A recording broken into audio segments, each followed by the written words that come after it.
Gérard Chauvy, bonjour, vous êtes historien, on ne vous présente plus à Lyon Bonjour. et vous publiez ces jours prochains un livre sur Lyon sous l'occupation. C'est le 177e livre à peu près que vous consacrez à cette période. Vous trouvez encore des trucs nouveaux à dire?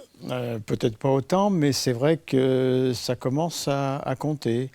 C'est un livre qui effectivement reprend tous mes travaux antérieurs, mais sous une forme différente. Nouvelle édition qui privilégie cette fois-ci l'image, parce que j'ai trouvé que c'était important de retracer cette atmosphère de 1940 à 1944, à la fois pesante, tragique, héroïque par certains côtés, mais avec l'appui de près de 200 documents, notamment pas mal de photos inédites. Vous avez fait vous-même les photos, non? Non, ce sont des collections qui existent, dont certaines n'ont Non, pas mais été c'était une exploitées. boutade, parce qu'effectivement, vous n'avez pas l'âge d'avoir fait des photos J'aurais sous pu faire des l'occupation. photos des lieux de résistance ou de collaboration, bien entendu. Mais certaines photos, dont certaines effectivement dorment encore dans les archives. Je veux citer notamment les archives de l'identité judiciaire qui ont été déposées par la police lyonnaise aux archives départementales et qui sont très riches et qui notamment nous informent sur la reconstitution des attentats qui ont été commis par la résistance. Et c'est très édifiant. Il y a plusieurs de ces photos qui se trouvent dans le livre. Alors dites-moi, Gérard Chauvy, Lyon sous l'occupation, les Allemands sont venus en deux fois, si on peut dire. Ils sont arrivés en 40 d'abord, mais ils sont restés qu'un mois, ils partent, ils reviennent fin 42. Est-ce que ces deux périodes d'occupation sont très différentes l'une de l'autre?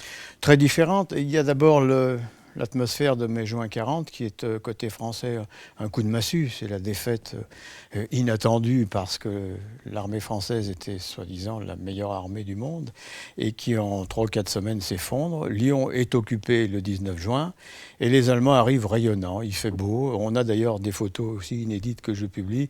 Ils se promènent, ils profitent d'ailleurs de tous les avantages que leur réserve un taux de change très, très avantageux.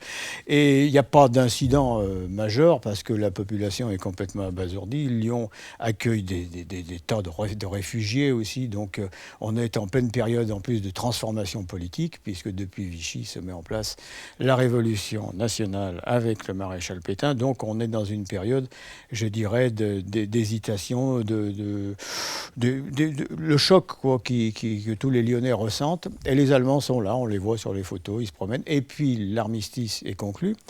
Lyon est en zone libre, donc les Allemands, les forces des troupes allemandes doivent quitter Lyon, vont réintégrer la zone occupée et ils s'en vont le 7 juillet. Donc ils seront restés grosso modo un mois.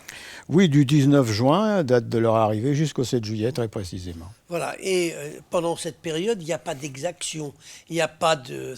On n'a rien à voir avec ce qui va se passer non, plus tard quand il y ils a vont quelques revenir. incidents.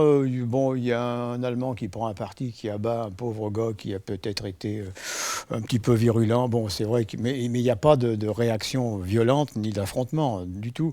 D'ailleurs, je crois que le général allemand, Heinrich Schick, qui remercie enfin, ils prennent quand même des otages parmi les notables pour être garant de la sécurité des troupes. C'est quand même pas des enfants de cœur qui Voilà, arrivent. ils font comprendre, mais ils essayent, comme ils le font un peu partout en France, d'avoir une attitude correcte avec un corps. Donc voilà, ce qui sera plus tout à fait le cas dans les mois qui vont suivre. Voilà, et alors quand ils arrivent fin 42, là ils arrivent dans des conditions complètement différentes. Complètement C'est là différent. où Barbie arrivera, c'est là où la Gestapo s'installera, c'est là où il y aura cette chasse extraordinaire. Il faut dire qu'entre-temps, la résistance est quand même née, a commencé à se structurer, surtout au cours de l'été 42, donc quelques mois avant l'arrivée, le retour des Allemands. Et donc cette résistance, d'ailleurs, qui éprouve ce retour, parce qu'elle avait affaire à la police de Vichy, ce qui n'était déjà pas rien. Mais là, la police allemande, c'est autre chose. La Gestapo, l'Abwehr, le service de renseignement allemand, tout ça va se mettre à travailler dès le début 1943 très efficacement. Et à ce moment-là, la situation devient beaucoup plus tendue et tragique. Oui, vous disiez tout à l'heure au début de notre entretien que ce livre reprend un petit peu tous les travaux que vous avez faits sur cette période. C'est votre testament? C'est le dernier livre que vous nous consacrez à cette période? Ou il y en aura encore d'autres? Vous savez, des fois je dis je n'écrirai plus. Je l'ai dit quand j'ai pris ma Ça, c'est retraite, comme les hein, alcooliques voilà. qui disent « je ne bois plus Bon, là, avant de... » je pense que c'est un peu moins grave, parce que c'est vrai que c'est une drogue, mais tout de même. Et donc, j'ai fait 3 éditions de livres un peu différents sur l'occupation. J'avais commencé chez Plon il y a déjà pas mal d'années, et plus rien en librairie. Alors je me suis dit, Chauvy, tu te dois quand même de faire ton testament, même si je ne suis pas pressé, rassurez-vous, de quitter ce monde. Mais il faut quand même...